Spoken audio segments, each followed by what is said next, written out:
नमस्कार भाई और बहनों।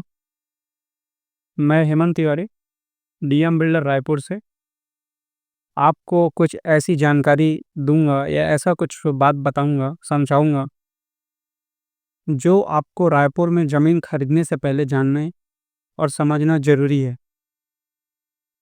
रायपुर का जो रियल एस्टेट मार्केट है वो मेनली दो हिस्से में बटा हुआ है।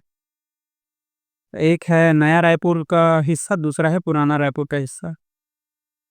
नया रायपुर में ज़मीन खरीदना या ज़मीन बेचना प्रतिबंधित है। वो नया रायपुर डेवलपमेंट अथॉरिटी के अंतर्गत आता है। उसे सिर्फ कुछ पर्टिकुलर बिल्डर्स ही खरीद या बेच सकते हैं, सिर्फ उन्हें ही परमिशन है।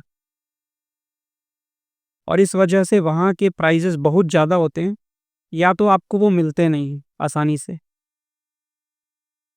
दूसरा, अगर कोई आपको बेचने का बात करता है या खरीदने का बात करता है नया रायपुर में, तो समझ जाइए कि वो आपको बेवकूफ़ बनाना चाह रहा है या उसे जानकारी नहीं है और आगे चल के आपको नुकसान होगा आपके पैसे पे। आप वहाँ अगर खरीदेंगे तो वहाँ जब विकास का कार्य आगे बढ़ेगा, जैसे ही पता चलेगा कि आपने किसी अनवेरिफाइड, जिसको परमिशन नहीं है, उसके पास से खरीद लिया, आपने पैसा लगा दिए हैं, तो आपको नुकसान हो सकता है। और जो आपको बेचेगा उसे शायद जेल भी हो सकता है या पेनल्टी देना पड़ सकता है। तो वहाँ भी खरीदना है तो सिर्फ उनसे खरीदिए जिसे आप पहले पता कर लिए किसे सरकार ने परमिशन दिया है, उस बिल्डर से। और ऑब्वियसली बात है कि आपको प्राइस बहुत ज़्यादा पड़ेगा वहाँ पास कंपैरेटिवली जो उसके आइट साइड के एरिया में। उसी तरीके से दूसरा बात आपको गौर करना है, वह यह है कि जो पुराना रायपुर का एरिया है, पुराना रायपुर के एरिया में अगर आप ज़मीन खरीदना चाहते हैं तो आपको यह बात पहले पता होना चाहिए कि यहाँ का real estate market over priced है। यहाँ प्राइस का बबल बना हुआ है। समझाता हूँ कैसे। क्या होता है कि एक ही एरिया का प्राइस, जिसका ओरिजिनल प्राइस या इंट्रिंसिक वैल्यू या जो उसका वर्थ है, अगर 400 रुपये स्क्वायर फीट है, तो आज वही 400 रुपये स्क्वायर फीट का ज़मीन 1400 रुपये स्क्वायर फीट, 1500 रुपये स्क्वायर फीट, 2000 रुपये स्क्वायर फीट पे बेचा जा रहा है। ये बबल जब फटेगा तो प्राइस नीचे गिरेंगे और उस समय आपका जो रिटर्न ऑन इन्वेस्टमेंट है, जिसके लिए आप ज़मीन खरीदते हैं, उसमें आपको बहुत ही दुख पहुंचेगा। आपको लगेगा कि मेरा नुकसान हो गया है। 400 रुपये की ज़मीन को बिल्डर देखता है, बिना रेरा कराए या टीएनसी कराए डाइवर्टेड करा के अगर 500 तक बिक रहा है, फिर तीसरा बिल्डर देखता है कि वो 500 तक बेच पा रहा है, 600 तक बेच, उसका गवर्नमेंट प्राइस कुछ भी हो, गवर्नमेंट प्राइस से मार्केट प्राइस का कोई लेना देना नहीं। 600 में बिक रहा है, फिर और एक बिल्डर देखता है वहाँ 700 तक बेचता है, कुछ और सर्विस ऐड करके। कई बार मतलब सर्विस उसको जस्टिफाई करने के लिए, प्राइस को जस्टिफाई करने के लिए सर्विस दे देते हैं, लेकिन सर्विस देने के बाद भी अगर 400 रुपये स्क्वायर फीट की ज़मीन आपको कोई 2000-2400 में बेच रहा है, जो उसका वर्थ इट नहीं है, सारा सर्विस को चाहे गार्डन एरिया दे लीजिए, कुछ भी दे, वर्थ इट नहीं है, तो वहाँ खरीदना सही नहीं है। आज से 5 साल बाद आपका ज़मीन का वैल्यू, अगर मान के चलो ये बबल पटता है, क्योंकि इकोनॉमिक्स कोई चीज़ होती है, हर चीज़ का एक इंट्रिंसिक वैल्यू होता है।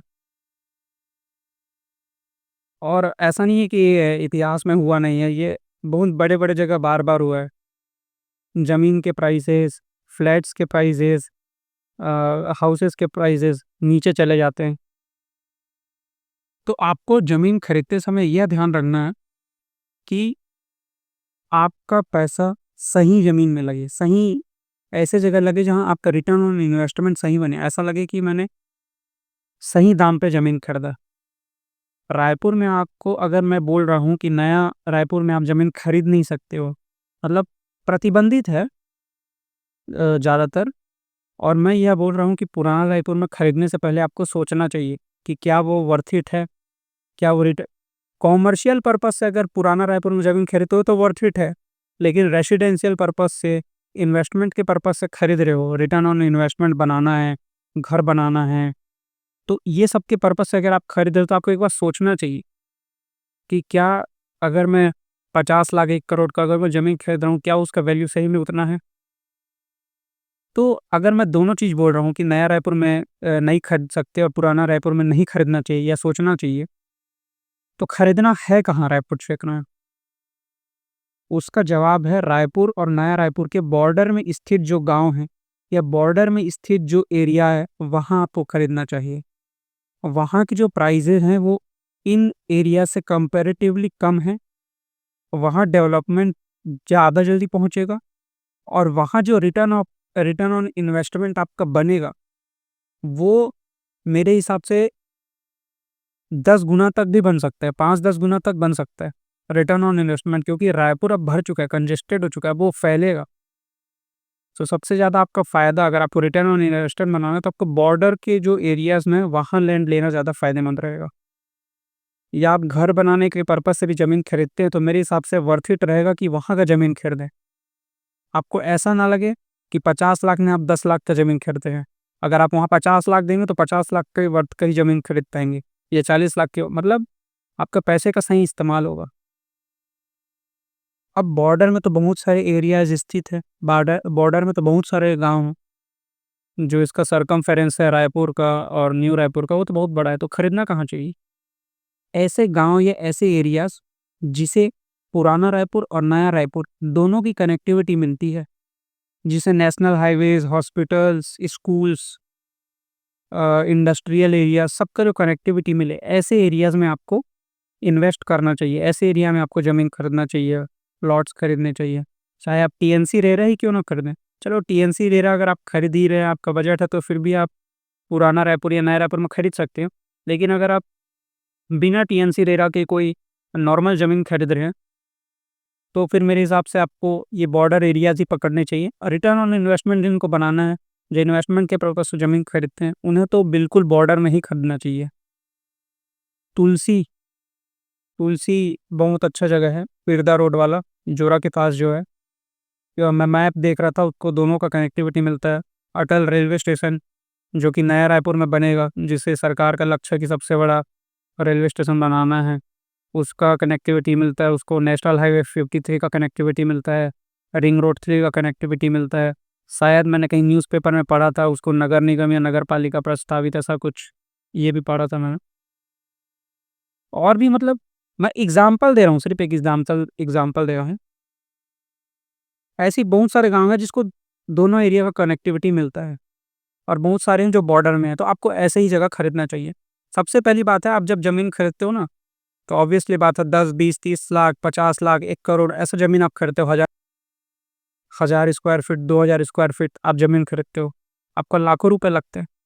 तो मेरे हिसाब से आपको ना लगाने से पहले, इन्वेस्ट करने से पहले सिर्फ़ अपने फर्म से या फिर ब्रोकर से बात करने का, अपने दोस्त से बात करने का ज़रूरत नहीं है। आपको साथ ही साथ एक रियल एस्टेट कंसल्टेंसी से बात करना चाहिए। आपको उसको पूछना चाहिए, ये ज़मीन मैं खरीदूँ कि नहीं खरीदूँ? अगर और उससे पूछो, क्योंकि real estate consultancy real estate में काम कर रहा है, उसको सब पता होता है कि शहर में कितने सारे प्रोजेक्ट्स चल रहे हैं, शहर में कहाँ लेना चाहिए, कहाँ नहीं लेना चाहिए, इन्वेस्टमेंट पर्पज़ से कहाँ लेना चाहिए, कॉमर्शियल पर्पज़ से कहाँ लेना चाहिए, एग्रीकल्चर पर्पज़ से कहाँ लेना चाहिए, डोमेस्टिक पर्पज़ से कहाँ लेना चाहिए, उसको सब पता होता है।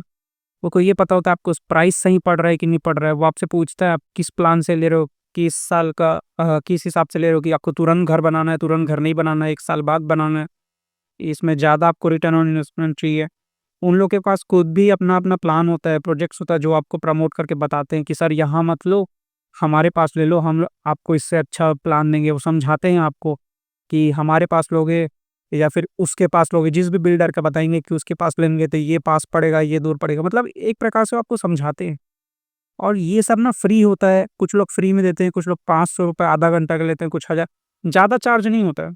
तो आपका लाखों रुपए का जो इन्वेस्टमेंट करोगे आप, 30, 40, 50 जो भी लाख का इन्वेस्टमेंट करते हो, उससे पहले ये जो छोटा-सा जो एक कंसल्टेंसी है, रियल एस्टेट मार्केट के बारे में जो जानते हैं, उनसे लीजिए और फिर इन्वेस्ट कीजिए। धन्यवाद। अगर वीडियो पसंद आया हो तो लाइक कीजिए। मैं हूँ हेमंत तिवारी, डीएम बिल्डर से। मेरा फ़ोन नंबर स्क्रीन पर दिख रहा होगा आपको। अगर आपको रायपुर में ज़मीन लेना है, तो आप मुझसे कॉन्टैक्ट कर सकते हैं। धन्यवाद।